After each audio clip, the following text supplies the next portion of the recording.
Welcome to Wicked. That stands for What You Can Do. If you have only heard stories about this man from corporate media, your MSNBCs, your CNNs, etc., God help us, your Foxes, then you won't have an accurate picture of the man. He is very much a misunderstood figure. People do not have an accurate picture of what he was like and what he advocated for. And I'd like to talk about his last battle and set the record straight today about who Martin Luther King really was and why he is one of my favorite Americans in history. In history. I'd like to show you something. That's Martin Luther King. Try to update this in modern terms. Imagine what would that look like today. Well, the cops would have those radios with the cords clipped on, maybe a body camera. Maybe instead of the suit with a tie, he'd be doing the two buttons down thing. Certainly no hat. Can you picture what a modern Martin Luther King would look like with that expression on his face on the hood of a police car getting handcuffed? Actually, that's not a police car, that's a desk, but still. Can you picture what he'd look like? You take out the fame, I bet you've seen that image recently. Black Americans treated roughly.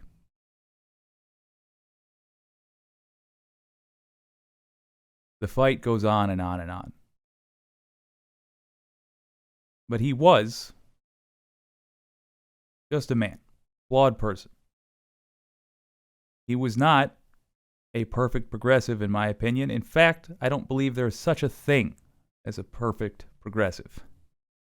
That is sort of what being progressive is all about. Always striving for better. The sad fact is, it's very easy to be a progressive these days because it's hard to get much worse than we currently are.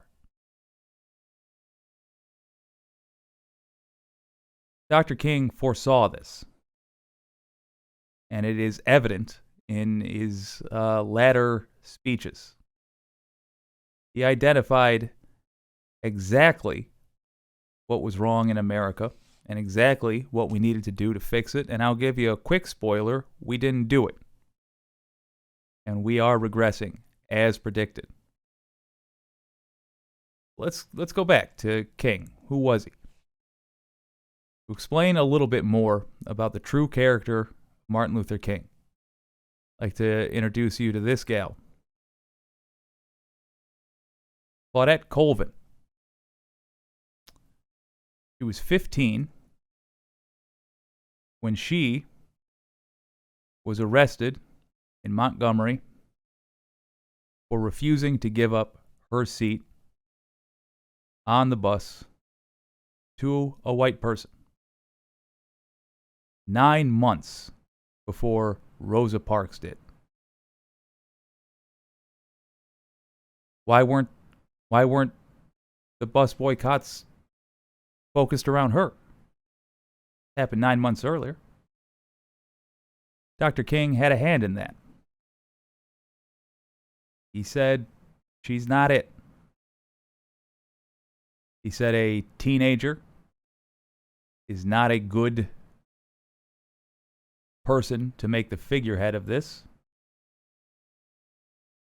Had a rather rough comment about her skin as well. Rosa Parks had smoother skin, apparently. Is Dr. King secretly an awful guy? Nope. He knew his audience. He knew whose opinion he had to sway. He was a pragmatic man. More importantly, he was a tactical man. There was nothing spontaneous about the bus boycotts that became one of the turning points in American culture, where we started to take another direction.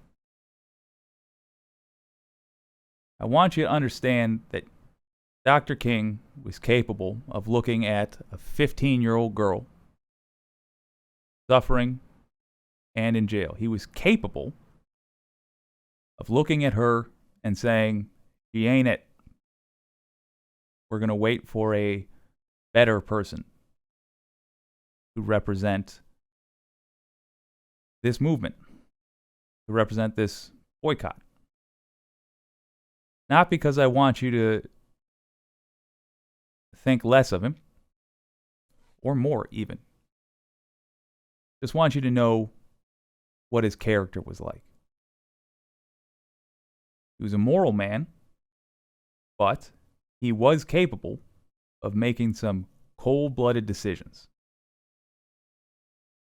Because, again, I stress, he was a strategist, and he understood what was necessary to accomplish his goals. It was a quality.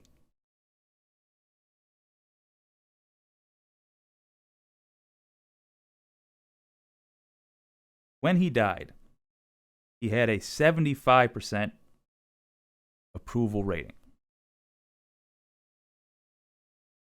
But what did Americans disapprove of? Was it all the same?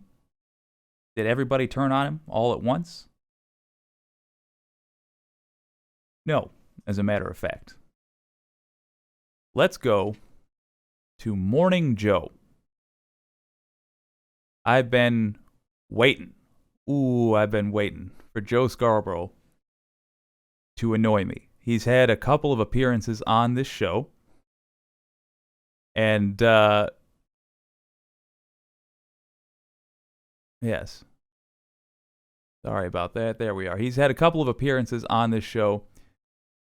And it's frustrated me greatly because I've had to praise him. But I do want to stress that normally, I don't like this guy so much. Normally, I find that Joe Scarborough represents the kind of politician I grew up despising, who has his eyes open only when it's convenient, and takes true facts and presents them in a way that is intentionally misleading, because they couldn't have been presented that way without the knowledge of what the truth was. And it frustrates me that the guy seems to get away with it. Let's jump right to it. I have all kinds of criticisms. John, John Meacham, I've always been, like everybody, haunted by this speech and the words that rang out. I remember the first time hearing. He's talking about the mountaintop speech, I should clarify. It was at First Baptist Church in right before King was killed. Day before he was killed. I think it was Doraville, Georgia. They played it for us. But I've always been haunted. Been haunted by him talking about Chamblee, Georgia. Haunted by the mountaintop, and the imagery that he gave Moses, not getting to the promised land, but seeing the promised land, and knowing that his people were going to get to the promised land. What was so remarkable about him talking about how longevity had a place, and he would hope for longevity, and saying it the night before he was assassinated. As you said, it's not entirely relevant, but I have always wondered, did he have warnings? Like, were people saying, hey, we've got suspicious characters around here. Supposedly it was not supposedly, I shouldn't be weird about it. An escaped convict shot him. It was another example of King being extremely prescient, talking about the night before his assassination, talking about the fight going on without him. And credit where it's due, begrudgingly, Joe Scarborough is right about that. It is haunting. Almost didn't give this speech. It was raining outside. It was miserable. Yeah. Talk about the lead up to one of the what you consider, and I think what most of us consider, one of the great speeches in American history. It really is. It was, as you say, it was storming in Memphis, and he wasn't all that excited about going to the Church of God headquarters there to deliver this speech, deliver this sermon. Ralph Abernathy talked. Quick side note, couldn't be anything that is a better demonstration of what I dislike about Joe Scarborough and the whole Morning Joe crew than having a rich white guy talk over King's speech rather than play it. But okay, fair enough. They have commercial breaks to get to, I guess. Him into it. He said, "They're here for you." Dr. King went, and we have these indelible words. And the words are indelible because of what happened the next day. But they're also, it's important, I think, when you look at the whole speech, it's a speech about economic justice. It's a speech about why he's in Memphis. He's in Memphis to support striking sanitation workers. Okay, so right there. King's last speech was about economic justice, supporting striking sanitation workers. Could that not be a speech given today and be just as relevant? How ahead of his time this guy was, unfortunately, shouldn't have been. I wish,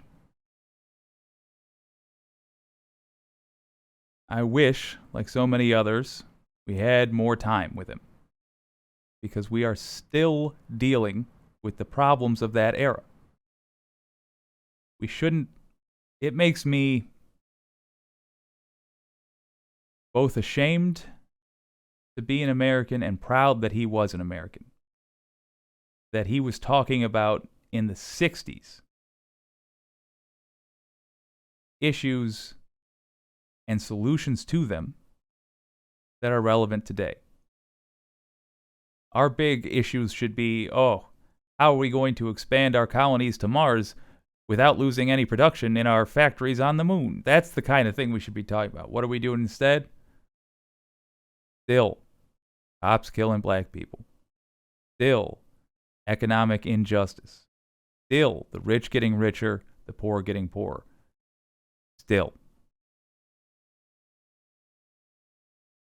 This man who's talking now, who looks like every vice principal in a suburb that I've ever seen.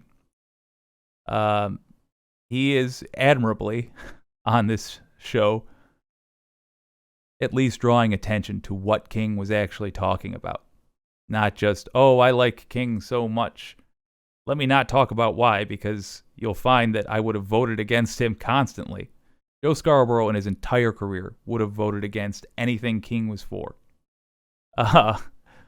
With few exceptions, I suppose. A few exceptions. But anything economic?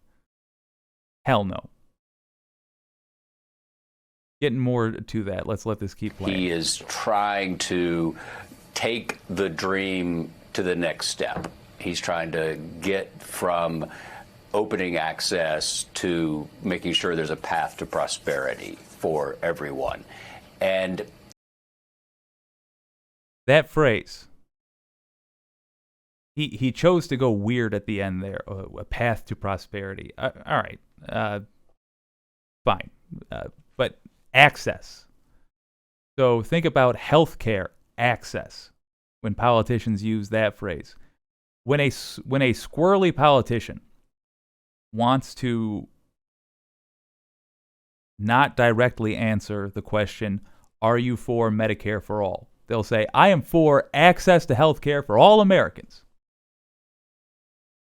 Yeah, we all have access to a Corvette dealership. The issue is money, isn't it? I have access to a yacht club as long as I can buy a yacht. I have access to a stadium that plays Freddie Mercury on a loop on a hologram.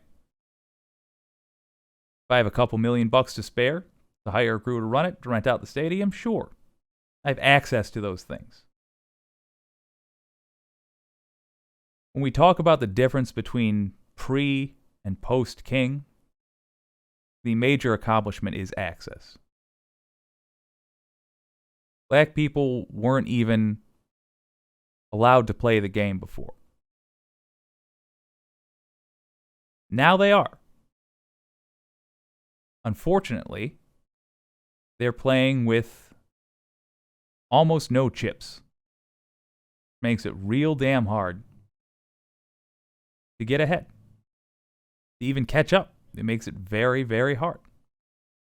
That is the core of the problem we deal with today.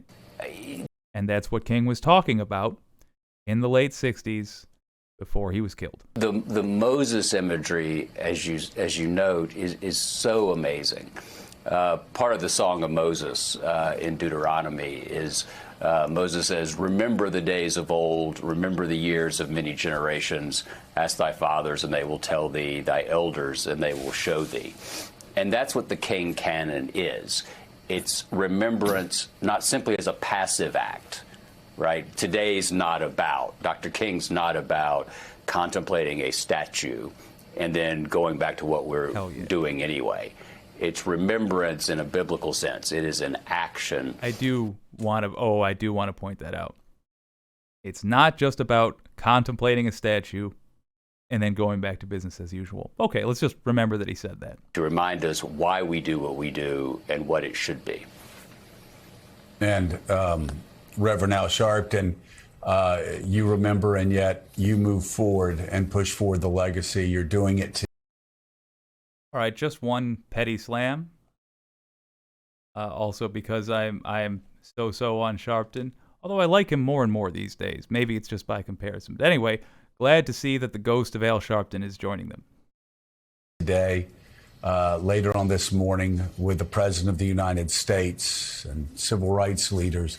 I'm curious your thoughts as we play the mountaintop speech from Memphis. Where we were, where we are, and where we still need to go on this Martin Luther King Jr. Day.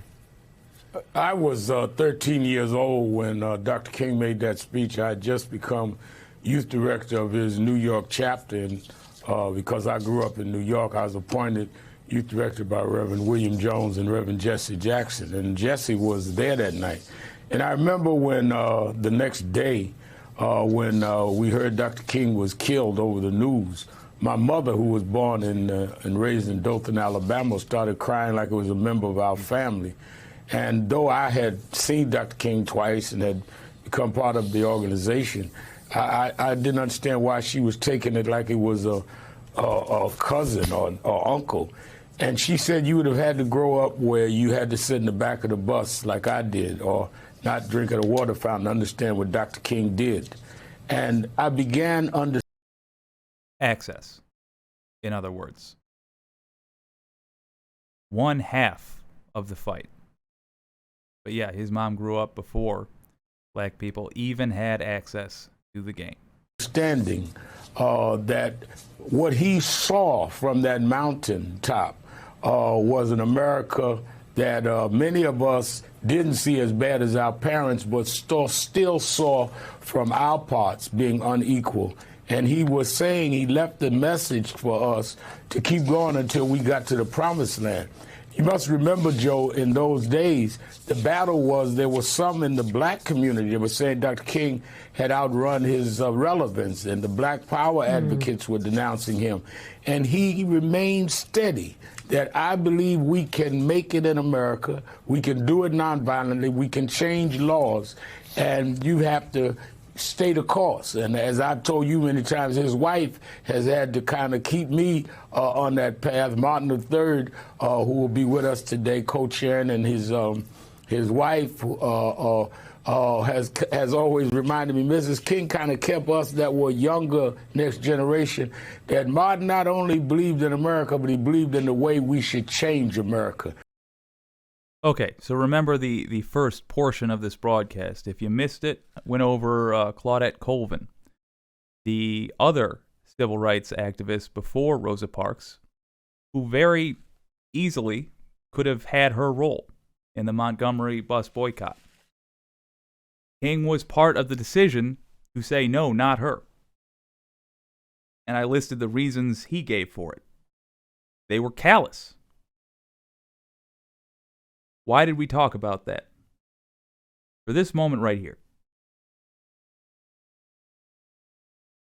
Other black activists at the time wanted to pursue, I'm talking late 60s, wanted to pursue some very different measures. I hesitate to say more radical, because when you're talking about the United States of America, there's few things more radical than going after the money. But King was a strategist. And most importantly, he understood the source of the problem.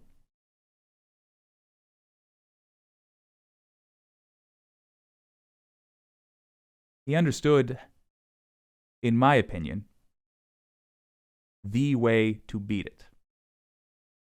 We're going to get into that because this is what you can do. And the good news is, even though the problem has gotten worse, the solutions are easier now. But I just want you to keep in mind as we go into this next segment where I really strongly disagree with Joe Scarborough's commentary that he's going to give in a moment. Dr. King was not wishy-washy. He was strategic. That simple. He was not, by any means, a centrist. He simply knew what was necessary to win. And that's what we're going to be talking about today. Which would have involved getting the centrists on his side, by the way. And that's what people ought to deal with on Martin Luther King Day. It's not a day to take off. It's a day to take on and turn America on to finishing the road for equal opportunity and equal protection under the law. Sorry, got to jump in again. How sad is it that the work isn't finished yet? Very, in my opinion.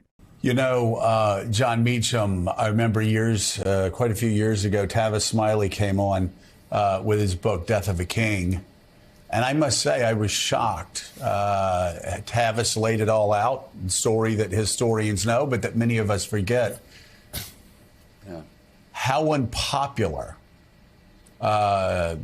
King was in his final years with many on the radical left and many inside the civil rights movement who didn't believe in moving forward peacefully, who believed there needed to be violence, there needed to be agitation.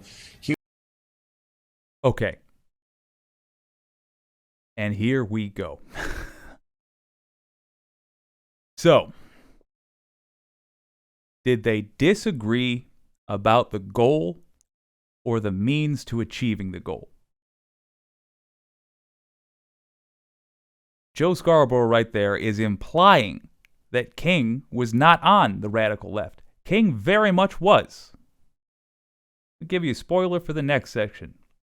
King was a democratic socialist, by his own words, in America in the 1960s. democratic socialist. King was the radical left. He simply had a disagreement about tactics with a lot of the young cats. I'll tell you, if I was a young man in 1960, whatever the hell, looking at a full lifetime of oppression, I can't be on a high horse and say I wouldn't have been down for extreme measures.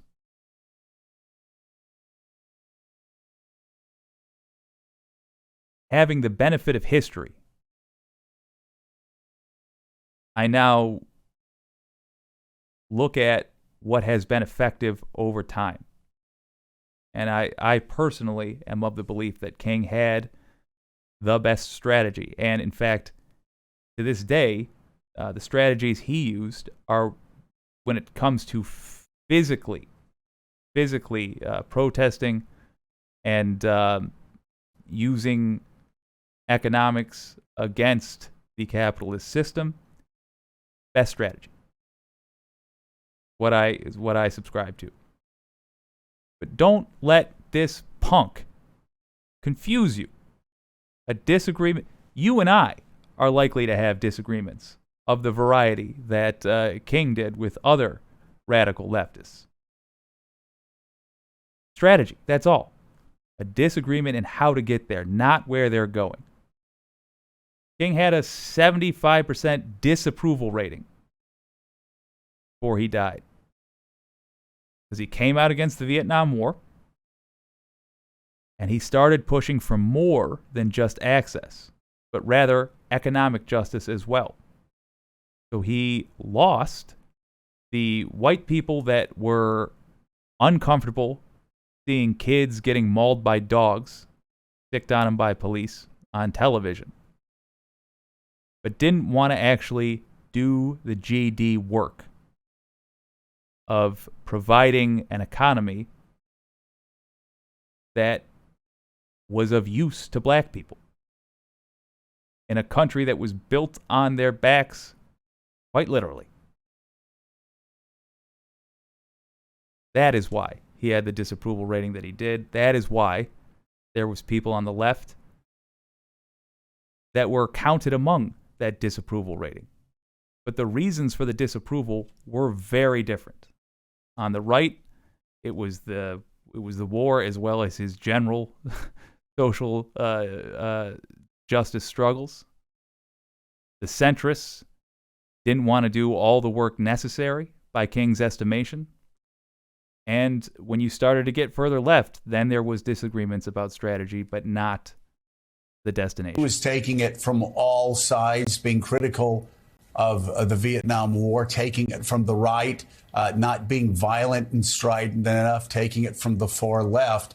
And yet, he kept his head down, moved forward, kept talking about nonviolence resistance. History, of course, proved him to be right, proved him to be the indispensable man in the civil rights movement, the great figure that did more to move this country forward than, my God, anyone in American history when it came to civil rights. Right. And you know, the danger is when you become a holiday, you become a homily. You become, at least in the popular mind, a... Dude has good points, but he keeps losing me on how he phrases it. You become a homily. Who's that for? Does anybody raise your hand if you know what he means specifically? I get generally what he's going for, but Christ, man. Simpler story than you really were. And Martin Luther King Jr. was this, Taylor Branch once referred to him as a second founding father. That what he did on Wednesday, August 28th, 1963, in the March on Washington, was he redefined for us American scripture that if you look around the Monumental Mall, Jefferson had started, Lincoln had improved on, and King argued for its full application. By the way, is there anything more American in monumental terms, then Martin Luther King, that image right there, stares in perpetuity across at Thomas Jefferson across the tidal basin, and Jefferson stares back. Jefferson stares back, going, "Why did one of my employees get out?" Jefferson had I believe, over 600 slaves. Not a good guy. And that's in many ways the tension and the promise of the country.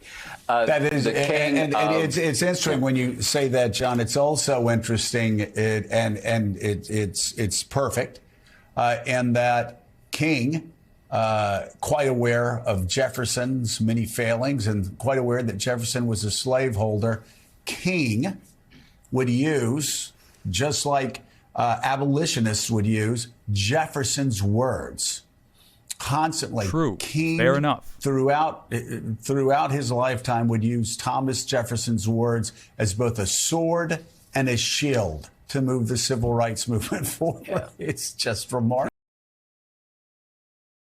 All right, so even in a video where I am largely tearing into Joe Scarborough, I do want to be careful to give credit where it is due. And I think his assessment of King's strategy here is dead on, and it's something we can take a lesson from. All these principles America supposedly stands for. A big failing on the left is simply taking note of what we say as Americans, what the whole country says we believe in, and holding it up, using it as a rhetorical tool. You believe in safety in schools, and yet. You say you believe in safety in schools, and yet. You say you believe in the Constitution, and yet. So on and so forth. I'm intentionally not being specific here. Using just that rhetorical tool is so effective, and I think we should make it a habit to get used to it again. Simply reflecting the principles the person we are debating with says they hold.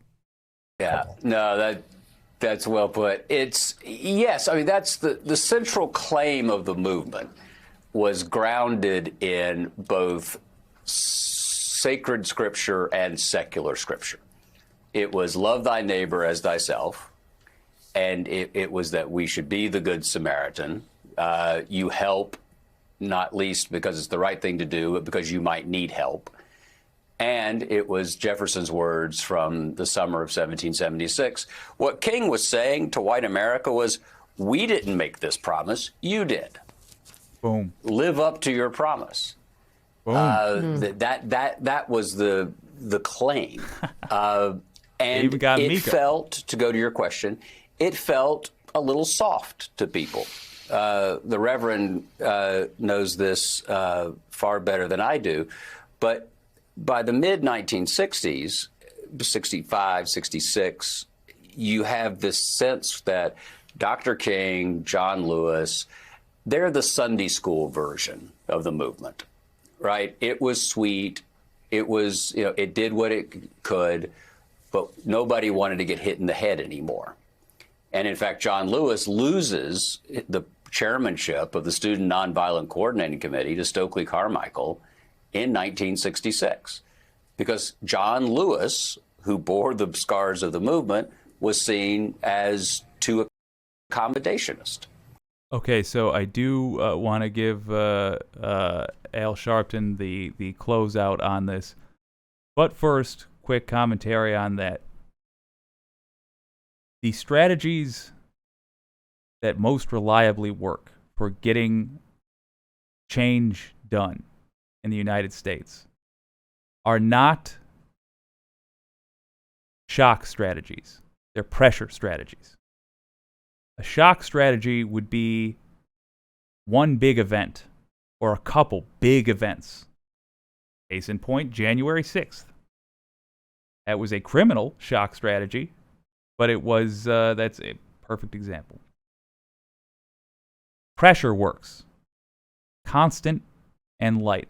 I'm not saying intentionally go lighter than you can. I'm saying go only as hard in terms of the effort you're putting towards one of these causes as you can maintain over a long period of time. A big part of the reason why we stress the email writing here, making that a habit, is because number one, it's easy. Number two, you can do it often. A protest is difficult to arrange. Obviously, they happen. They happen quite a lot these days. But it is a massive organizing effort. And when you look at the efficiency of your energy, well, you absolutely should join with, for example, Black Lives Matter protests when they happen. If you're talking about what you can do regularly, what you can do to make yourself a major player in changing American politics, simply look for whatever thing you have the energy to maintain over a sustained amount of time. Yes, joining in with the marches when you can, when they exist, when they come about.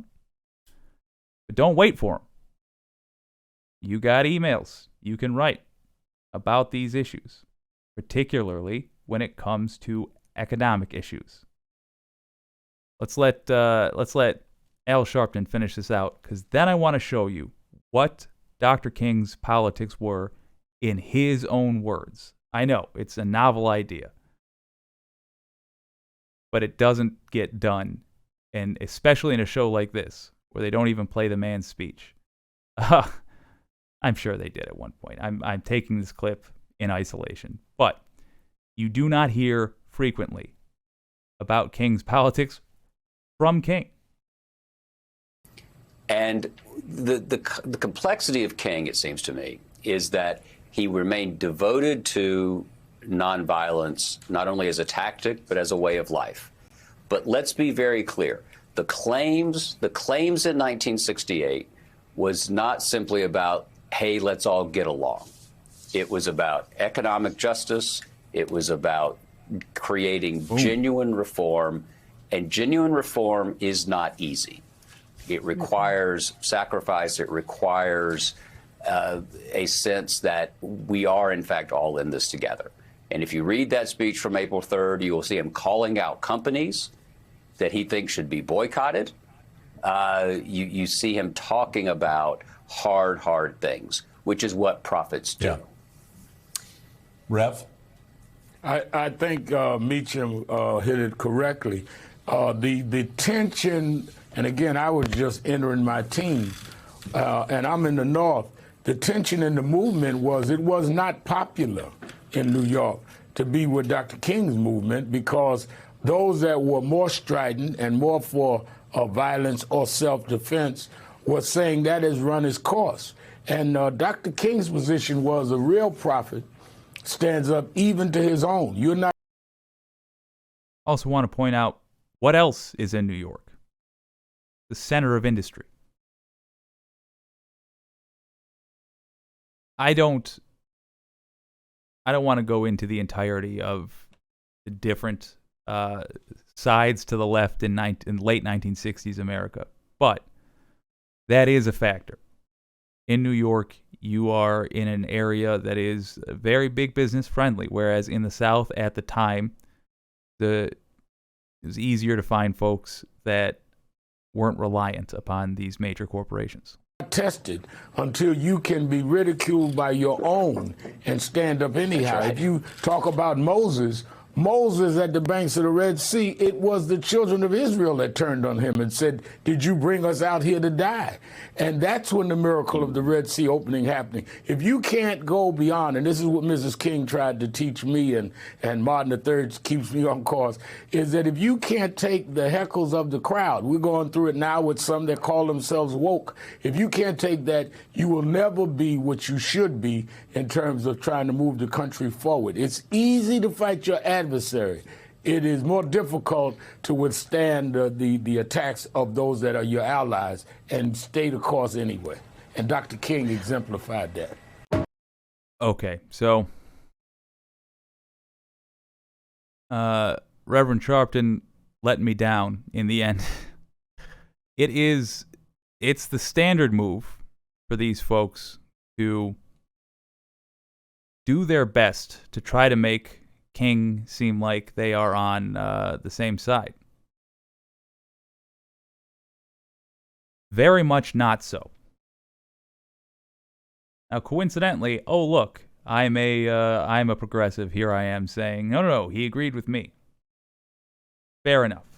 Let's just have a look at what he said, what Dr. King said he believed in. Go back to 1952 when a 23-year-old, this is by In These Times, a really interesting online publication, left the link in the description, of course. A 23-year-old Martin Luther King Jr. wrote a love letter to Coretta Scott, not long before, or soon to be Coretta Scott King. Along with coups of affection, yada, yada, yada. He described his feelings not just towards his future wife, but also towards America's economic system. This is 1950. He's like a freshman at this point.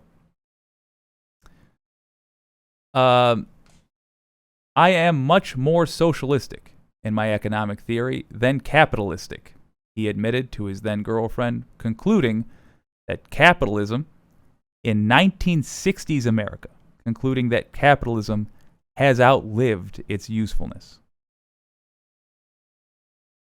Still true in 2023 America. In fact, I dare say that milk has spoiled. As Americans honor King on his birthday, they wrote years ago, further depressing your old pal Jake, it is important to remember that the civil rights icon was also a democratic socialist, committed to building a broad movement to overcome the failings of capitalism and achieve both racial and economic equality for all people. And this is where the strategy talk really comes in. Why are we dealing with the same problems we were dealing with in the 60s? Why is it white folks and black folks can't seem to get along? You get two kids in school together, when they're young, before they've had a chance to be just ruined by our society. They don't really care about skin color. You ever see that heartbreaking and adorable video of a white kid and a black kid, and they're dressed the same and they're chuckling? And one of their moms, I don't know who, asks them, what's so funny? What are you guys up to? And they say that they're pranking their class when they go to school today because they're not going to be able to tell who's who because they're dressed the same. So it's an outside force that is causing these problems. Dr. King, in my opinion, correctly identified that all of this ugliness is a symptom, not the cause. The cause, economics. Greedy people relying upon us burning up all of our energy fighting each other, not realizing it is us versus them.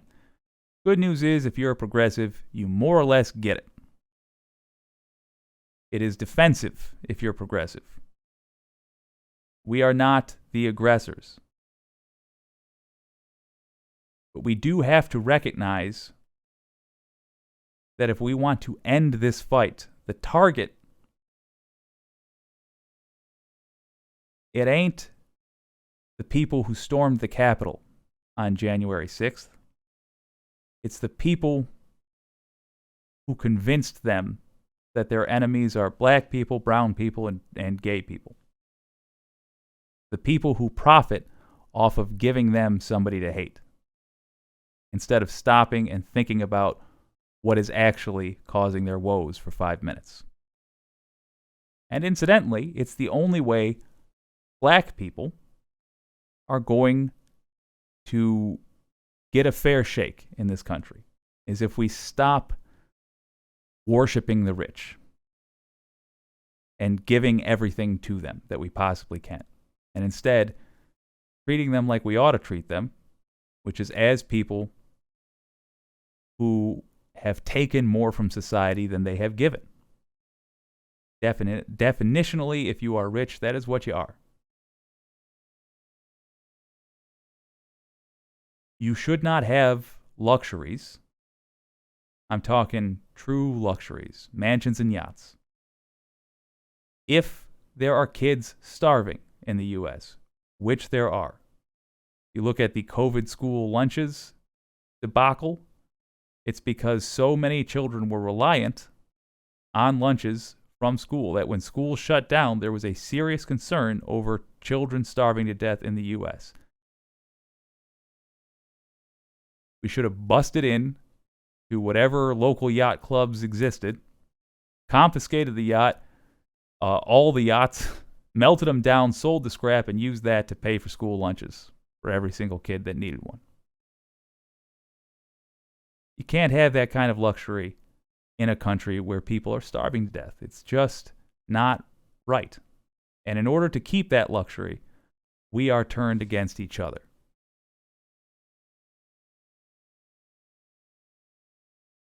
So, let's look at the rest of this letter.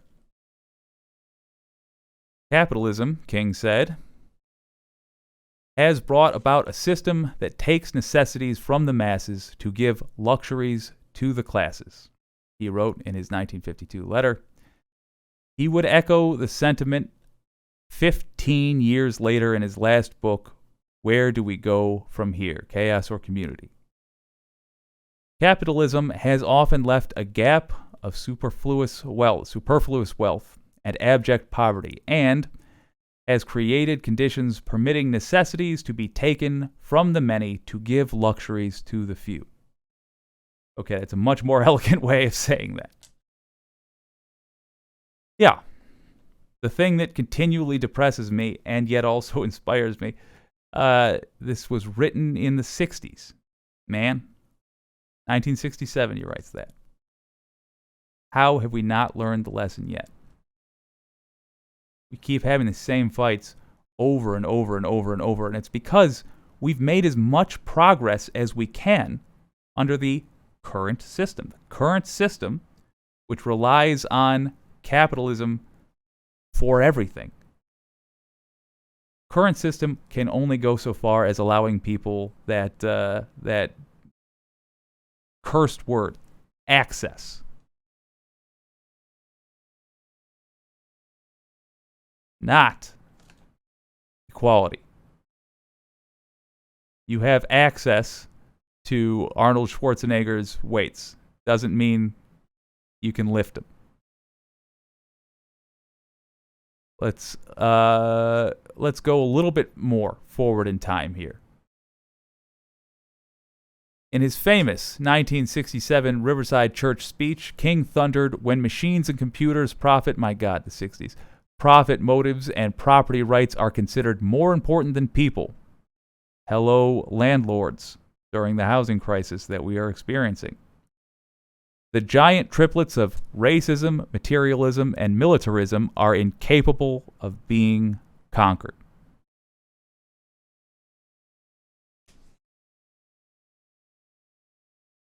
I'm going to keep plowing through this before I say a curse word. In 1968, King described his work with the Southern Christian Leadership, the Southern Christian Leadership Conference this way. In a sense, you could say we are engaged in the class struggle.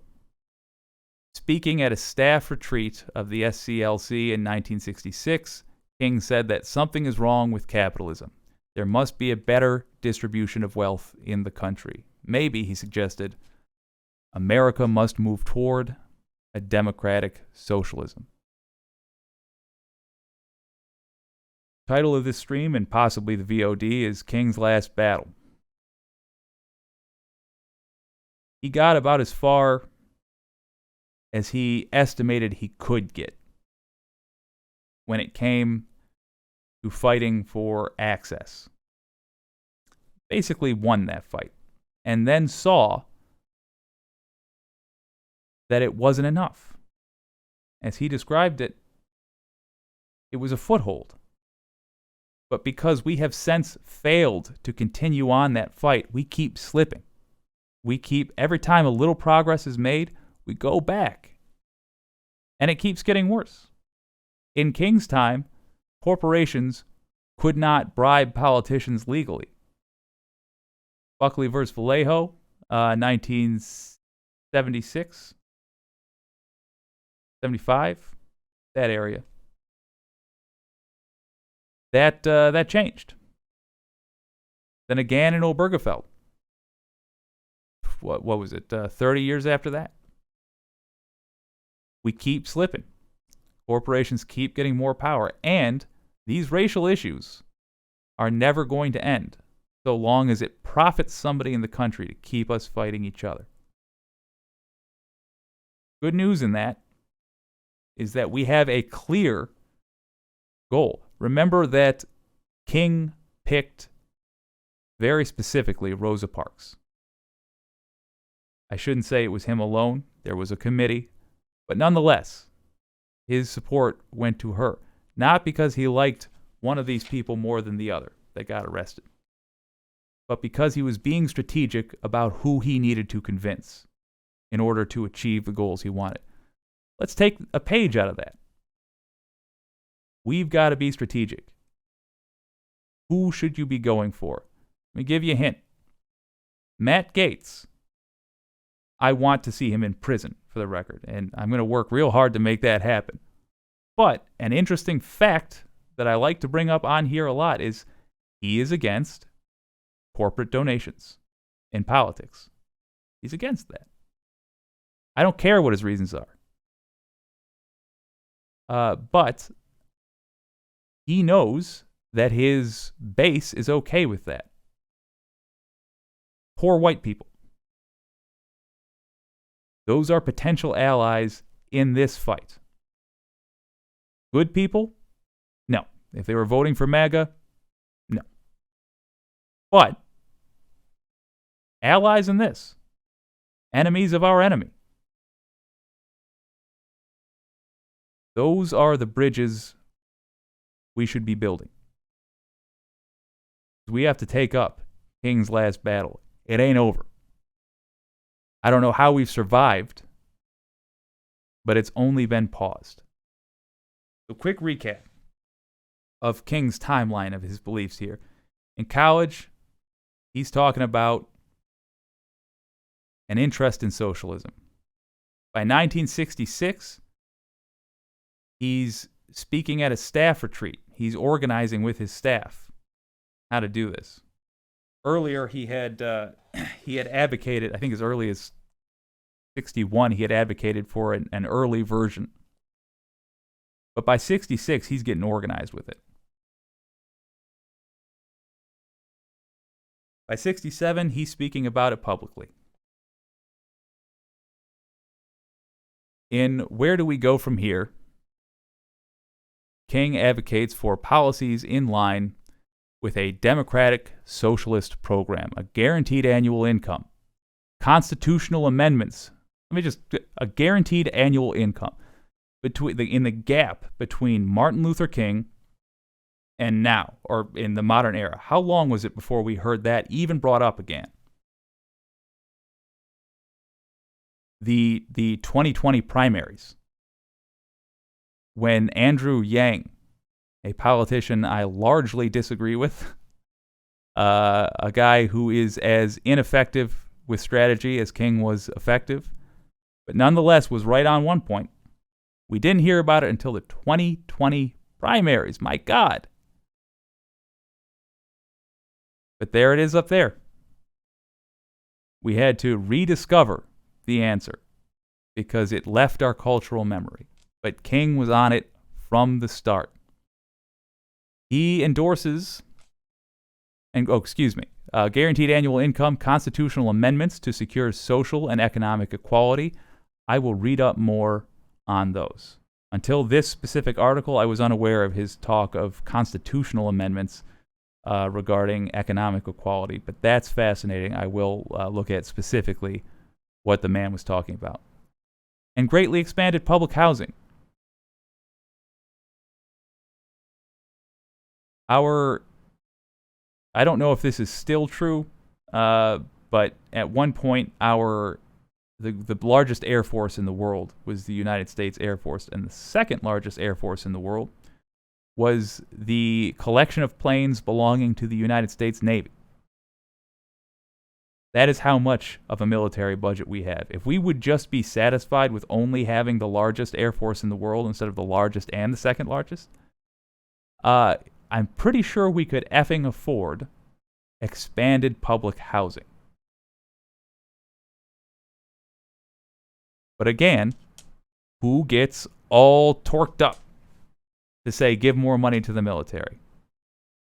The far right base. These are the people we have to start convincing.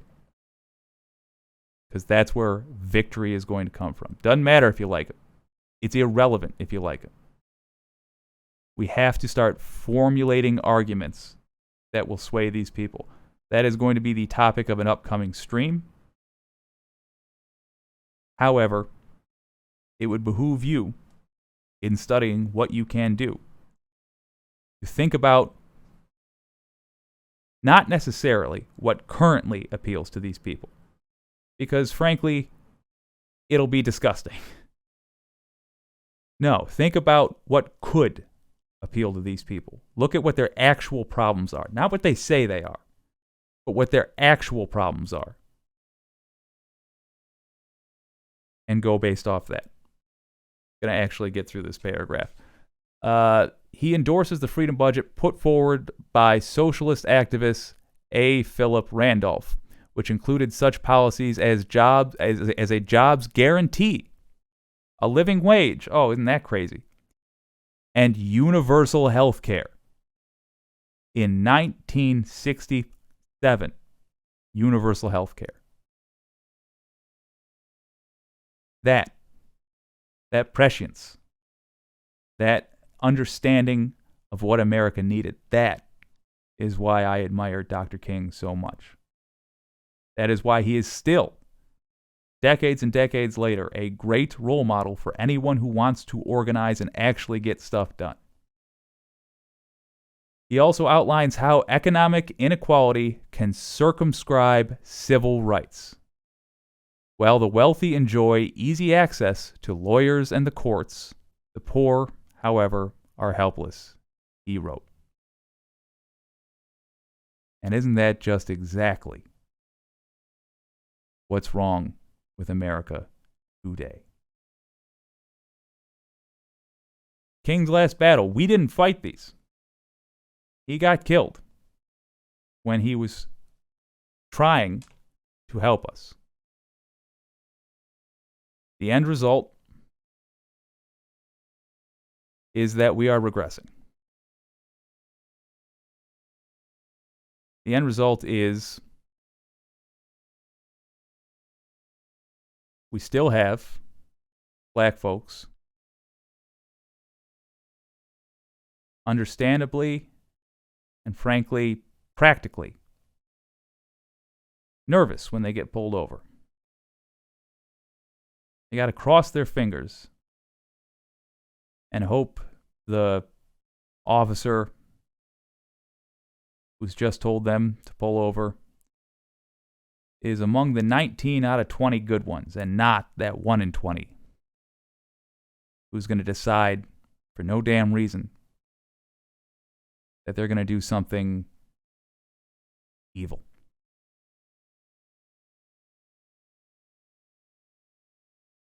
We're regressing because we did not address King's last battle. Because multi-billion-dollar media companies, such as the one we just played for you, have an interest in only keeping our focus on the side of Dr. Martin Luther King that is convenient to them. the equal access side. Those things that they say about him regarding his organization around purely racial issues, those are true. And that's kind of why it's so insidious. Because you think you're hearing the whole truth, and you're not. I've left links to the article that I found summed this up best. You can read for yourself what Martin Luther King's opinions were.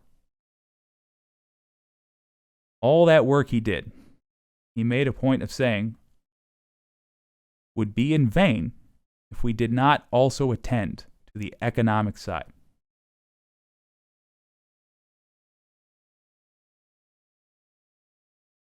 So let's attend to the economic side.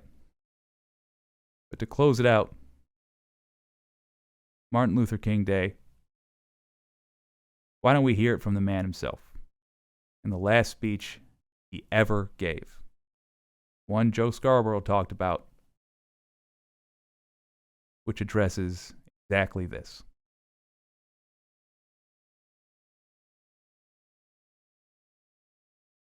All we say to America is be true to what you said on paper.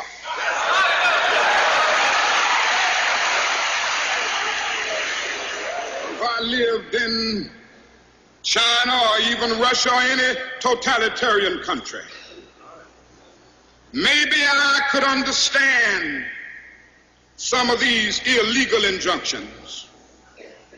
Maybe I could understand the denial of certain basic First Amendment privileges because they haven't committed themselves to that over there. But somewhere I read of the freedom of assembly. Somewhere I read of the freedom of speech. Somewhere I read of the freedom of press. Somewhere I read that the greatness of America is the right to protest far right.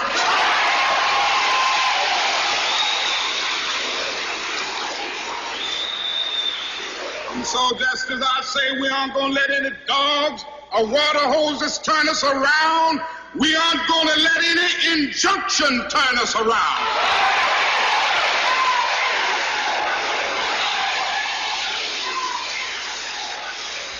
Well, I don't know what will happen now.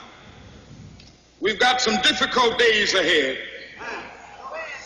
But it really doesn't matter with me now because I've been to the mountaintop.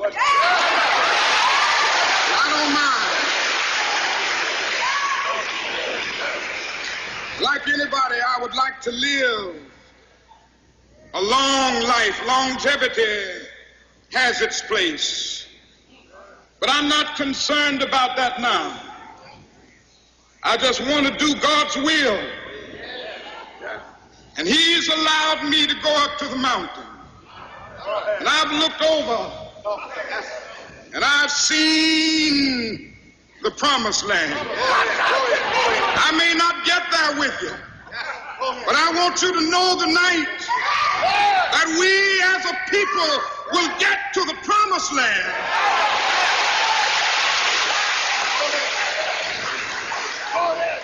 So I'm happy tonight. I'm not worried about anything. I'm not fearing any man. Mine eyes have seen the glory of the coming of the Lord.